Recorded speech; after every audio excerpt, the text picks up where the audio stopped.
Hello everyone, welcome to Saroj Mishra YouTube channel में। YouTube channel पर आप सभी का बहुत बहुत स्वागत है। कस्तूरबा गांधी आवासीय विद्यालय गवर्नमेंट रेसिडेंशियल स्कूल है, सर्व शिक्षा अभियान के अंतर्गत प्योरली सरकारी स्कूल है और यहाँ से वैकेंसीज आती ही रहती हैं। अभी नया फ्रेश नोटिफिकेशन रिलीज हुआ है। तो आवासीय विद्यालय तो आपको फ्री रेसिडेंस अवेलेबल होता है। 25,400 रुपीज़ अभी सैलरी है। 25 to 45 ईयर्स तक के कैंडिडेट एलिजिबल होते हैं अप्लाई करने के लिए। अदर स्टेट के कैंडिडेट्स भी अलाउड रहते हैं अगर यूआर में सीट है, अनारक्षित में या जनरल में। तो अदर स्टेट के कैंडिडेट अप्लाई करेंगे बट यूआर वाली सीट पे या जनरल वाली सीट पे। इसमें सबसे अच्छी पॉइंट, जो सबसे अच्छी बात यह है कि आपको एग्जाम का भी टेंशन नहीं है, इंटरव्यू का भी टेंशन नहीं है। सिर्फ आप एप्लीकेशन भेज दीजिए बाकी फोटोकॉपीज वगैरह अटैच करके। अगर शॉर्टलिस्टिंग हो जाती है एकेडमिक परफॉर्मेंस के बेसिस पे तो सिर्फ डॉक्यूमेंट वेरिफिकेशन ही एक स्टेप रहता है जिसको काउंसलिंग बुलाते हैं। और सक्सेसफुली अगर डॉक्यूमेंट वेरिफिकेशन जो स्टेप है वो क्लियर हो जाता है तो ज्वाइनिंग लेटर आपको दे देते हैं। बिना परीक्षा के, बिना एग्जाम के, बिना इंटरव्यू के आप एक आवासीय विद्यालय जो कि सरकारी आवासीय विद्यालय में शिक्षक बन जाते हैं। रही बात की जॉब कितने समय के लिए रहेगा, देखिए पहले तो ये संविदा पे रखते हैं, 1 ईयर के लिए ही रखते हैं, लेकिन 1 ईयर के बाद नेक्स्ट ईयर जॉब को बढ़ा देते हैं, फिर नेक्स्ट ईयर, फिर नेक्स्ट ईयर, ऐसे करते करते कई सारे ऐसे भी कैंडिडेट आपको मिलेंगे जो 16-17 साल या उससे भी ज्यादा सालों से काम कर रहे हैं। तो संविदा पर ही रखते हैं, लेकिन संविदा विस्तारित होती रहती है और हर 2 साल पे सैलरी लगभग 2-2.5 हजार रुपए बढ़ाते हैं। 2.5 हजार रुपए मतलब अभी 25,000 है तो बाद में आपको 27,000, 28,000 मिलेगा, 30,000 मिलेगा, ये बढ़ती रहेगी सैलरी। चलिए नोटिफिकेशन कवर कर लेते हैं।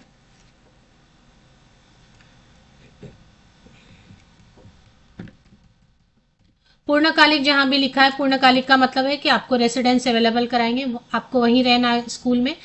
अगर बहुत छोटा बच्चा है तो वो आपके साथ, तो वो आप रख सकते हैं अपने साथ, लेकिन अदर देन फीमेल टीचर कोई अलाउड नहीं रहता। हालांकि रेसिडेंस आपको देते हैं but small kids allowed with the teacher. Leaves में लेके आप जा सकते हैं, हॉलीडेज होते हैं तो आप जा सकते हैं। स्कूल अगर बंद हो जाता है जैसे समर वेकेशन में या विंटर वेकेशन में तो भी आप घर जा सकते हैं, लेकिन अदरवाइज जो है नवोदय विद्यालय के जैसे यहाँ पे आपको रहना पड़ता है। तो अनारक्षित में पहले साइंस में टोटल 3 वैकेंसीज हैं, 25,410। मैथमेटिक्स में टोटल 4 वैकेंसीज है। अनारक्षित में अगर सीट है तो बाहरी राज्य के कैंडिडेट भी अप्लाई कर लीजिए। सामाजिक विषय या सोशल साइंस या सोशल स्टडी में 1 वैकेंसी और वो भी अनारक्षित में सीट नहीं है। तो अन्य पिछड़ा वर्ग में है सीट, तो ओबीसी में है शायद। हिंदी के लिए 1 वैकेंसी है, ये भी रिजर्व कैटेगरी में, ध्यान देना। इंग्लिश में 2 वैकेंसीज है जिसमें अनारक्षित में सीट है। तो जनरल यूआर वाली सीट पे तो कोई भी अप्लाई कर सकते हैं। जो कास्ट कैटेगरी से बिलोंग करते हैं वो भी इसमें अप्लाई कर सकते हैं, क्योंकि देखिए कई सारे कास्ट कैटेगरी में सीट नहीं है तो वो भी यहाँ पे यूआर वाली सीट पे अप्लाई कर सकते हैं। अदर स्टेट के कैंडिडेट भी अलाउड रहते हैं, जनरल वाले भी अप्लाई कर सकते हैं इसमें। पार्ट टाइम टीचर की वैकेंसीज है। पार्ट टाइम में art, craft, music, home science, total 3 vacancies हैं। और इसके अलावा फिर अकाउंटेंट की वैकेंसी है, टोटल 3 वैकेंसीज हैं, 14,000। कंप्यूटर टीचर्स, अच्छा, फिजिकल एजुकेशन टीचर की वैकेंसी है 3, कंप्यूटर टीचर की वैकेंसी भी है और ये सब पार्ट टाइम है। फिजिकल एजुकेशन के लिए आपको दे रहे हैं सैलरी 12,700, कंप्यूटर के लिए भी दे रहे हैं 12,700। पार्ट टाइम है, 3 to 4 आवर्स अ डे आपको जॉब रहेगी। अकाउंटेंट की वैकेंसी है 14,357, अकाउंटेंट को वहीं रहना होता है। चौकीदार, चपरासी, मुख्य रसोईया, कुक एंड असिस्टेंट कुक की वैकेंसी, टोटल 42 वैकेंसीज, 42 वैकेंसीज है टीचिंग और नॉन टीचिंग मिला के। तो ये नोटिफिकेशन प्रयागराज वेबसाइट आपको गूगल पे टाइप करना है। Prayagraj is in Uttar Pradesh, district Prayagraj, government of Uttar Pradesh. इस पर क्लिक कर लेते हैं तो ये वेबसाइट आपका ओपन होता है। एक पॉपअप ओपन होगा शायद, वो पहले क्लोज कर लीजिए आप। इसकी ऑफिशियल वेबसाइट पे थोड़ा नीचे स्क्रॉल डाउन करते चले जाते हैं और यहाँ पे आपको मिलता है recruitment at various post in Kasturba Gandhi residential girls school इन प्रयागराज। इस पे एक बार क्लिक कर लेते हैं तो ये एडवर्टीजमेंट ओपन हो गई 7 पेजेस की। आवेदन प्रपत्र इसी में दिया रहता है।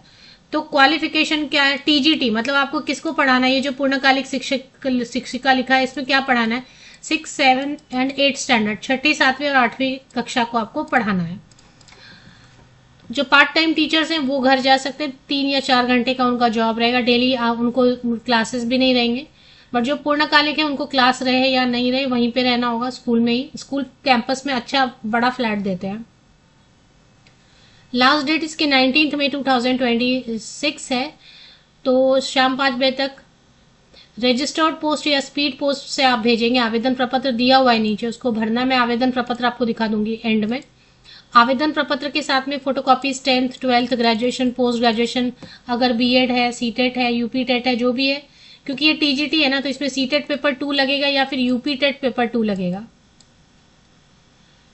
तो सब फोटोकॉपीज पे पासिंग सर्टिफिकेट, पासिंग जितने भी पासिंग सर्टिफिकेट है, मार्कशीट है, ईयर वाइज, सेमेस्टर वाइज, सब पे सिग्नेचर करेंगे। सीक्वेंस में आप लगाएंगे फॉर्म के पीछे में। और स्पीड पोस्ट या रजिस्टर्ड पोस्ट से आप भेजेंगे जिला परियोजना कार्यालय समग्र शिक्षा, ममफोर्डगंज, प्रयागराज 211002 के एड्रेस पे आप भेज देंगे, भारतीय डाक सेवा यूज करते हुए, इंडियन पोस्टल सर्विस। तो साइंस में जैसे ZBC कॉम्बिनेशन है, जूलॉजी, बॉटनी, केमिस्ट्री कॉम्बिनेशन से आप ग्रेजुएट होने चाहिए। परसेंटेज का प्रॉब्लम नहीं है। यूपी टेट या फिर सीटेट पेपर 2, अब आपने यूपी टेट पेपर 2 या सीटेट पेपर 2 किया तो आपके पास टीचर ट्रेनिंग होगा, बीएड मोस्टली। नेक्स्ट है मैथमेटिक्स। मैथमेटिक्स के लिए physics, chemistry, maths, PCM combination से ग्रेजुएशन, यूपी टेट पेपर 2 या फिर सीटेट पेपर 2। प्रशिक्षित लिख दिया है तो मतलब any teacher training will do.